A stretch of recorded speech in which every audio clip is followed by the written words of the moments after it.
Perkenalkan, nama saya Eka Susanti. Saya mahasiswi dari UIN Antasari Banjarmasin, jurusan Pendidikan Agama Islam, Fakultas Tarbiyah dan Keguruan. Kali ini saya akan memaparkan materi tentang metode pembelajaran card sort dan jigsaw learning. Ada yang tahu tentang metode pembelajaran jigsaw learning dan card sort? Jika belum tahu, mari simak video ini. Semoga bermanfaat. Bismillahirrahmanirrahim. Baik, langsung saja ke pembahasan. Di sini saya akan membahas tentang apa itu card sort and jigsaw learning. Sebagian orang mungkin ada yang sudah tahu apa sih metode card sort dan jigsaw learning ini.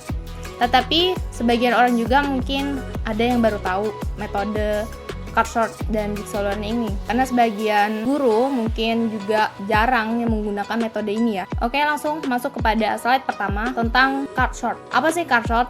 Card sort atau yang disebut dengan memilah kartu ya. Card sort ini pertama kali diperkenalkan oleh Melvin L. Silberman. Beliau adalah seorang guru besar kajian psikologi pendidikan di Temple University yang berada di United States. Istilah card sort ini berasal dari bahasa Inggris yang terdiri dari dua kata, yaitu card dan sort. Card itu yang berarti kartu dan sort itu yang berarti memilah ya, atau mensortir. Nah, secara sederhana berarti card sort ini adalah suatu cara penyajian materi pelajaran yang dilakukan melalui permainan pemilahan kartu atau potongan-potongan kertas yang dibentuk seperti kartu dan berisi informasi atau materi dari pembelajaran tersebut. Fatah Yasin mengatakan bahwa metode card sort ini adalah suatu metode yang digunakan pendidik dengan maksud mengajak peserta didik untuk melakukan konsep dan fakta melalui klasifikasi materi yang dibahas dalam sebuah pembelajaran. Selanjutnya yaitu langkah-langkah metode dalam pembelajaran card sort ini. Ada beberapa metode menurut para ahli dalam melakukan langkah-langkah penerapan metode card sort ini. Ada beberapa dari para ahli dan di sini saya mengambil menurut pendapat langkah-langkah dari Dedi Wahyudi. Nah, yang pertama yaitu guru membagikan selembar kartu kepada setiap siswa dan pada kartu tersebut itu sudah dituliskan suatu materi yang akan mereka cari. Dan sebelumnya metode ini seharusnya sudah disampaikan oleh guru tersebut. Kemudian yang kedua yaitu siswa diminta untuk mencari teman pemegang kartu yang sesuai dengan kosakata yang ada pada kartu mereka sendiri atau pada kartunya agar mereka menjadi sebuah kelompok nantinya. Semisal ada siswa A, B, C, D. Nah, mereka disuruh memilah kartu dalam suatu kotak seperti itu. Mereka suruh mencabut kartu terserah dan kartu tersebut tidak boleh mereka lihat apa isinya.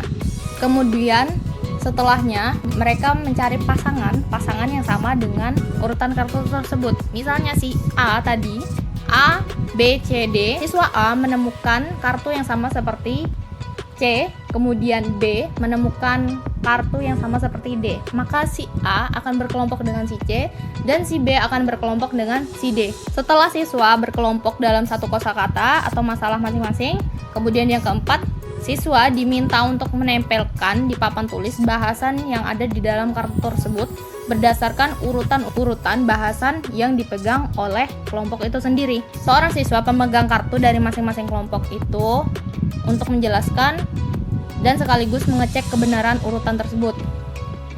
Lalu yang keenam yaitu bagi siswa yang salah mencari kelompok sesuai bahasan atau materi penjelasan tersebut, maka ia akan diberikan hukuman dengan mencari judul bahasan atau materi yang sesuai dengan kartu dipegangnya. Nah, kemudian yang terakhir, setelah mereka mempresentasikan bahasan-bahasan mereka itu tadi, guru akan memberikan penjelasan atau komentar dari permainan tersebut atau dari yang mereka presentasikan itu tadi. Next, selanjutnya, nah di sini ada contoh gambar di mana siswa menempelkan kartu-kartu yang telah mereka dapat beserta dengan kelompoknya. Nah, di sini bisa kita lihat bahwa seluruh siswa itu aktif dalam pembelajaran. Oke, selanjutnya yaitu tujuan metode dari pembelajaran card sort ini. Nah, tujuan dari metode ini adalah untuk memperkuat daya ingat atau rekal terhadap materi pembelajaran yang telah dipelajari siswa serta mengaktifkan setiap individu sekaligus membangun kerjasama dalam kelompok belajar tersebut. Nah, Karena di situ tadi mereka diharuskan untuk aktif. Sehingga siswa dapat benar-benar memahami dan mengingat pelajaran yang telah diberikan. Selanjutnya yaitu kelebihan dan kelemahan dari metode Card ini.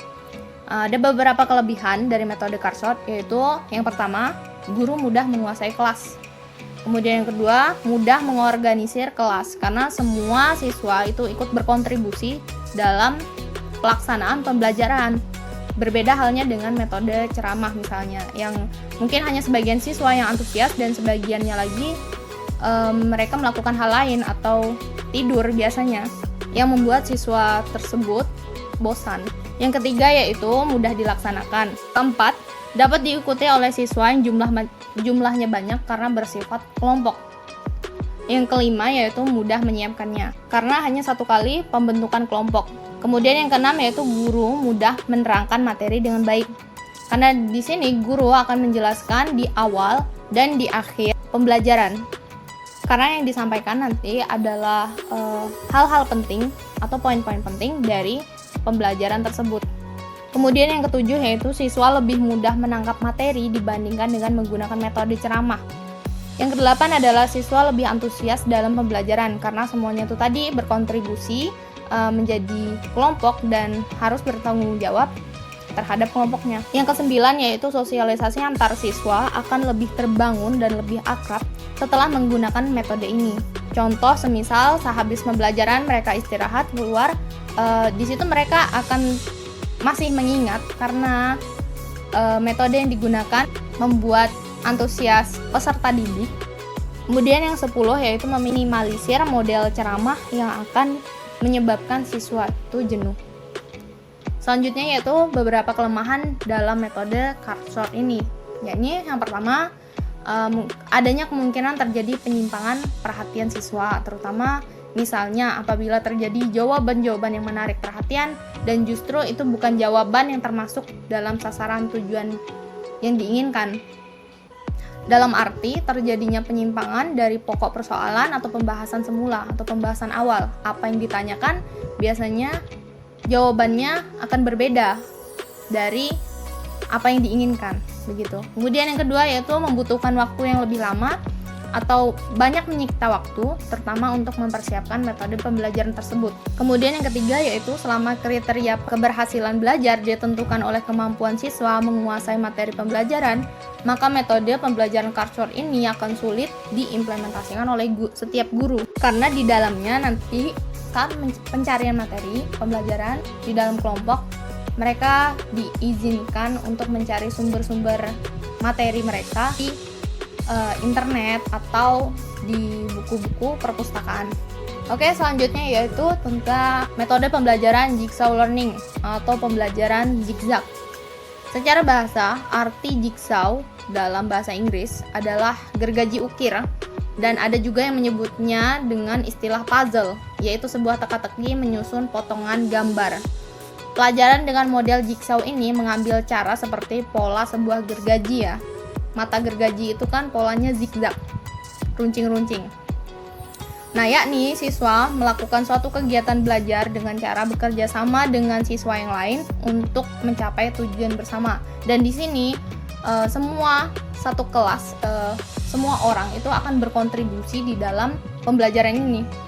Jigsaw pertama kali diuji cobakan dan dikembangkan oleh Elliot Aronson dan teman-temannya di Universitas Texas.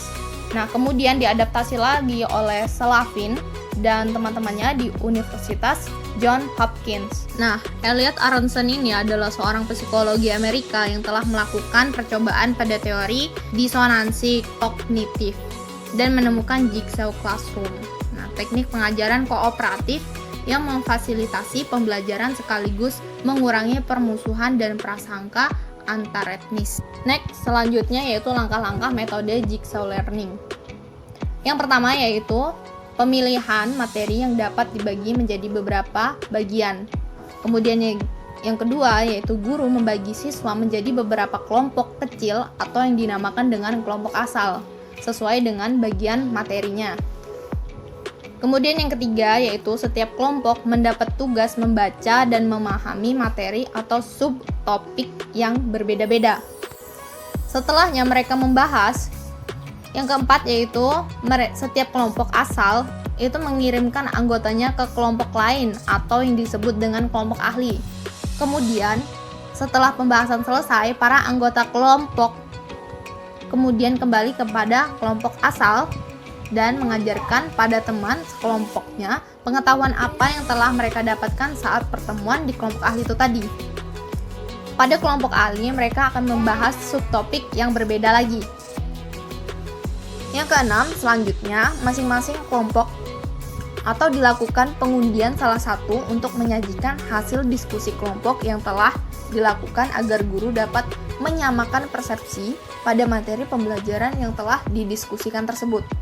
Diambil salah satu orang dari setiap kelompok tersebut akan maju ke depan dan mempresentasikan hasil diskusi mereka itu tadi. Kemudian setelahnya, guru akan memberikan kuis kepada setiap siswa secara individu. Guru akan bertanya pada siswa tentang hasil diskusi yang mereka bahas. Setelah melakukan kuis, guru akan memberikan penghargaan pada kelompok melalui skor penghargaan berdasarkan perolehan nilai peningkatan hasil belajar individual dari skor dasar ke skor kuis berikutnya. Jadi penilaian berada pada setiap individu tetap. Kemudian selanjutnya di sini ada contoh gambaran pola model jigsaw learning, di mana di sini ada gambar semisal ada kelompok asal, ada 4 kelompok. Kemudian dibagi lagi menjadi kelompok ahli, diambil dari masing-masing kelompok asal. Ada asal 1, asal 2, asal 3, dan asal 4. Membentuk kelompok ahli. Nah, di sini mereka akan diberi materi belajar yang berbeda-beda. Setelahnya mereka ini nanti akan mempresentasikan pada kelompok asal mereka dari apa yang telah mereka dapat di dalam kelompok ahli tersebut. Kemudian selanjutnya yaitu tujuan dari metode jigsaw learning. Apa saja tujuan dari metode jigsaw learning ini? Metode jigsaw ini memiliki tujuan yang kognitif, yaitu pengetahuan faktual akademis dan tujuan sosial, yakni kerjasama antar kelompok. Kemudian, untuk melatih peserta didik agar terbiasa berdiskusi dan bertanggung jawab secara individual. Lalu, untuk membantu memahamkan tentang sesuatu materi pokok kepada teman sekelasnya. Jadi, mereka dituntut untuk dapat menyampaikan materi apa yang mereka dapat kepada teman kelompok mereka atau teman sekelas mereka.